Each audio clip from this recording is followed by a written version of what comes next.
Cuán agradables sean a los ojos de Dios las uniones y congregaciones que se hacen entre los fieles cristianos. La Escritura Sagrada nos lo enseña, mayormente cuando se enderezan en aumento del culto divino, caridad fraternal, socorro de pobres, viudas y huérfanos, encarcelados y otras obras de misericordia, a lo cual están más obligados los que han recibido mayores favores de la mano de Dios. Y considerando esto, los abogados de esta corte y consejos de su majestad, y deseando dar el fruto del talento que Dios nos dio, y cumplir con nuestras obligaciones para la gloria y honra suya, y de su benditísima madre, y del bienaventurado San Ivo, que fue de nuestra profesión, y aprovechamiento de nuestras ánimas, y que de nosotros haya mucha conformidad y hermandad, habemos acordado de ordenar una congregación para acudir a todas las cosas arriba dichas.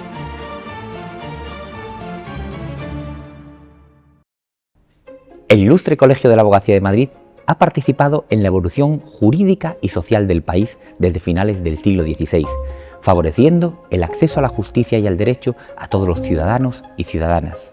Esta institución ha sido puente entre generaciones y generaciones de abogados. Hoy somos el mayor colegio profesional de Europa. Somos una familia de más de 75.000 compañeros. Una de las misiones principales del Colegio de la Abogacía de Madrid es la protección y defensa de la profesión. Además, desarrollamos una función fundamental de servicio público: facilitar a la ciudadanía, con independencia de los medios que tenga, el acceso a la justicia, y ello a través del turno de oficio y del servicio de orientación jurídica. Somos garantes del derecho de defensa. Finalmente, el colegio es mucho más. El colegio tiene una función de socorro mutuo. Somos una hermandad.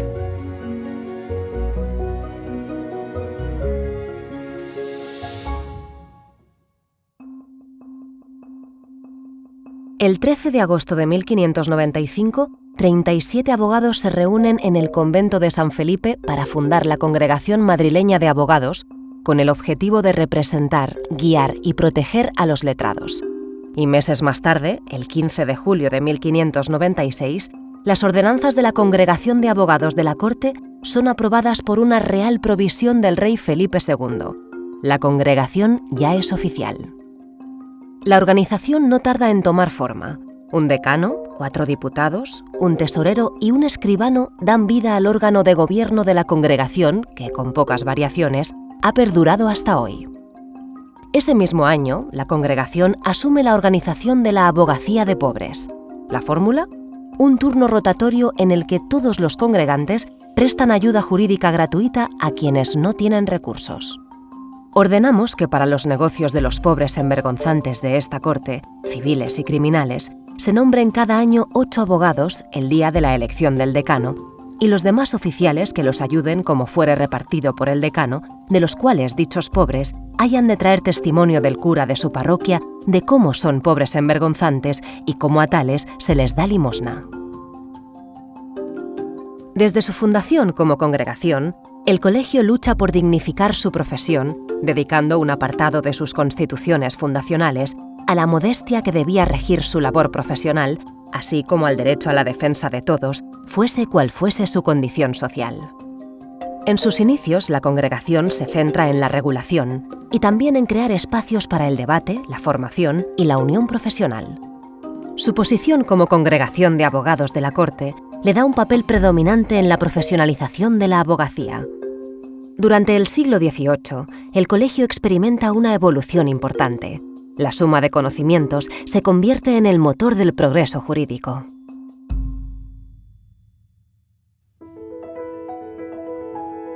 Con la nueva dinastía de los Borbones, se otorgan los nuevos estatutos de 1732. La denominación de Colegio de Abogados ya es oficial.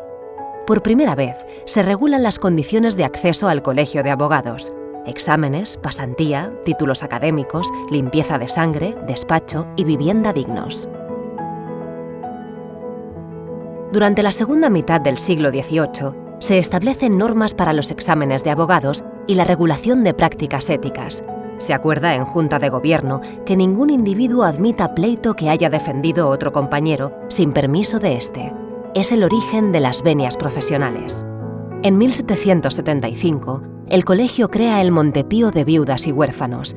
Es una iniciativa visionaria para garantizar el bienestar de las familias de los abogados, un reflejo de su compromiso con la solidaridad. A inicios del siglo XIX, el número de abogados está limitado legalmente a 300 colegiados en Madrid, un gran contraste con los 75.000 de hoy en día.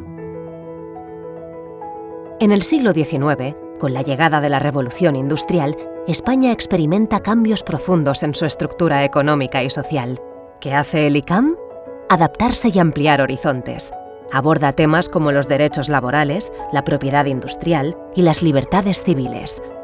El colegio de nuevo demuestra que defiende la justicia y los derechos fundamentales, incluso en contextos adversos. En 1838 se aprueban los estatutos para el régimen de los colegios de abogados de España. ¿Novedades? Muchas. Desaparece la limpieza de sangre para acceder a la corporación. A partir de ahora, el origen familiar es indiferente. Solo importa la formación y la capacidad profesional del abogado. A partir de 1848, se moderniza el colegio con la destacada figura de su decano Manuel Cortina y Arenzana, que será reelegido para presidir la Junta de Gobierno a lo largo de 30 años, hasta su fallecimiento en 1879. Y seguimos evolucionando con la creación de la Biblioteca del ICAM en 1852, un lugar donde abogados y abogadas siguen formándose en la actualidad. En 1885 estrenamos sede en el Palacio de Justicia, también sede del Tribunal Supremo. La abogacía madrileña entra así en una nueva era. El siglo XX es un siglo de importantes convulsiones. En 1920, en los nuevos estatutos se aprueba la admisión de las mujeres para ejercer la profesión jurídica, un hito histórico para la igualdad. Victoria Kent y Clara Campoamor, dos de las primeras abogadas colegiadas en Madrid en 1925, se convierten en referentes internacionales de la lucha por los derechos de la mujer. En el ICAM llevamos 100 años promoviendo activamente el liderazgo femenino. Nuestras dos primeras colegiadas se inscribieron en este colegio en 1925, las grandes Clara Campoamor y Victoria Kent.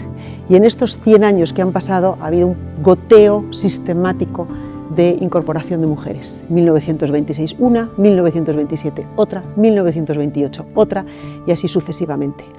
Tuvieron que pasar 87 años hasta que tuvimos nuestra primera mujer decana, Sonia Gumpert.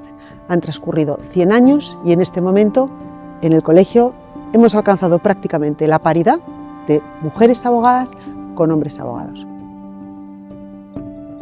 Al mismo tiempo que su número, se fue incrementando su impacto jurídico, político y social. Tenemos muy presente en la memoria a quienes nos precedieron en la lucha por la igualdad en la abogacía, como María Telo o Belén Landaburu, a las que hemos honrado con un premio que lleva su nombre por su lucha por la igualdad en la abogacía, porque gracias a ellas fue posible la Ley 14/1975 de 2 de mayo, que supuso una transformación jurídica para las mujeres en España y de la que en este año 2025 se cumplen 50 años. En 1925, 10 años después del incendio, se inaugura la sede reconstruida en el Palacio de Justicia, donde el colegio permanecerá 70 años. Durante la Guerra Civil, como ocurre en todo el país, el colegio se divide y enfrenta en luchas fratricidas, con depuraciones políticas de diferente signo, desde 1936 hasta bien entrados los años 40, marchando un gran número de colegiados al exilio tras el final de la guerra. El último decano en la etapa republicana, Melquiades Álvarez, es asesinado en los primeros meses de la guerra en la matanza de la cárcel Modelo. A partir de 1951, se vuelve a elegir al decano de forma directa por los colegiados. En 1952, se colegia en el ICAM María Telo Núñez, futura presidenta de la Asociación Española de Mujeres Juristas. A partir de 1973 hasta 1992, el decano, Antonio Pedrol Rius, juega un papel importante en el tránsito a la España democrática y la modernización del ICAM, adaptando las instituciones de la corporación al nuevo marco constitucional. Fue designado senador por Constitución Real. Luis Martí Mingarro fue el tesorero en esa etapa. teníamos una tarea prioritaria, la transición, y que el mundo jurídico participara en la transición para que fuera en la buena dirección. Para eso había que mirar a Europa. Europa había aprendido de la Guerra Fría, bueno, del final de la Guerra Mundial y de la Guerra Fría, había aprendido que la verdadera convivencia es la convivencia en libertad, en democracia, en Estado de Derecho. Y nosotros queríamos traer eso a España. Y entonces hicimos, desde esta casa, se hizo una tarea que empezó con don Antonio Pedrol y pudo ser continuada por mi modesta persona, una tarea de participación europea. Y el colegio participó en la redacción de documentos importantes de la estructura europea, siempre pensando en las libertades y, ojo, en el derecho de defensa. En 1977, en plena transición política, se produce el asesinato de los abogados del despacho laboralista de Atocha. El colegio instala la capilla ardiente en sus locales en el Palacio de Justicia. Antonio Pedrol toma un papel activo y acompaña personalmente la comitiva fúnebre en un gesto político de reconciliación y espíritu democrático, al hacerlo junto a miles de militantes del Partido Comunista, aún ilegalizado. En 1986, el colegio inaugura su nueva sede en la planta baja y primera de Serrano 9, en la Casa Palacio del Marqués de Portago, un símbolo de su modernización y de su compromiso con el futuro. En 1992, los abogados de Madrid deciden apoyar la continuidad del legado del fallecido decano Pedrol Rius al elegir a Luis Martí Mingarro, que será decano durante 15 años, hasta el 2007, año en que se aprueban los estatutos válidos hasta 2024. En el siglo XXI, el ICAM se enfrenta a un entorno marcado por la globalización y la revolución tecnológica.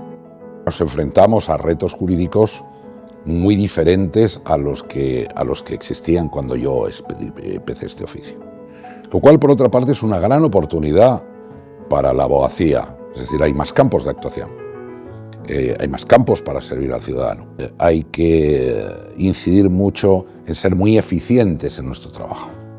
La inteligencia artificial como mecanismo para ser más eficientes, para poder hacer las cosas en menos tiempo y por tanto poder hacer más cosas, es algo que debemos aprovechar.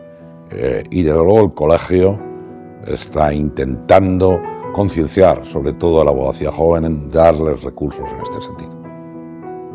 En un mundo cada vez más interconectado, la institución trabaja para garantizar que la abogacía madrileña siga siendo un referente en ética y profesionalidad. Esto incluye explorar nuevas áreas del derecho, como la protección de datos, las redes sociales, la ciberseguridad, la inteligencia artificial, que están transformando la práctica legal a nivel global.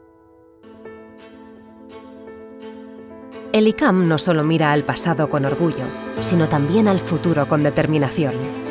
En febrero de 2024, en la mayor inversión de su historia, el colegio adquiere la totalidad del palacio, en Serrano 9, culminando el proceso iniciado en 1986 con una sede institucional representativa para toda la abogacía. Más espacio para crecer, innovar y desplegar más servicios. La digitalización como herramienta esencial para la eficiencia.